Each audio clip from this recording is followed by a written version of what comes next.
ఆహాహా, అద్భుతం. కోడిని వేలాడదీసి దాన్ని చూస్తూ ఉత్తన్నం తింటున్నావా తింగర సచ్చినోడా? రేపటి నుంచి బియ్యపు గింజని భూతత్వంలోంచి చూస్తూ మంచినీళ్ళు తాగరా, కడుపు నిండుతుంది.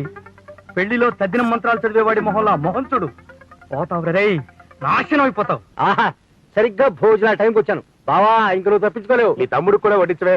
బావా, ఎన్నాళ్ళకి ఎంత మంచి మాట అన్నావు బావా. కూర్చోవయ్యా, కూర్చో.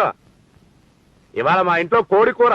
కోడి కూర? ఆహా, మాత్రం ఏది? చూరుకు వెళ్లాడుతోంది అదిగో.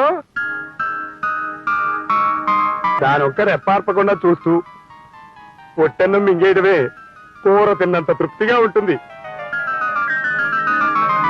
నా రాజ్యం ఇలా పాడైపోయింది. సామంత రాజులు నాకు కప్పాలు కట్టకుండా కాకా హోటల్లో కప్పులు కడుగుతున్నారు. నా రాజ్యానికి ఏమైంది చెప్పండి, చెప్పండి.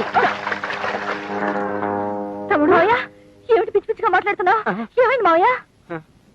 అంతా మీ నాన్న చలవేనమ్మా. మహానుభావుడు ఇంకోసారి ఇలా విచిత్రమైన చేష్టలు చేస్తూ కనపడ్డాడంటే నాకు నిజంగానే పిచ్చెక్కుతుంది.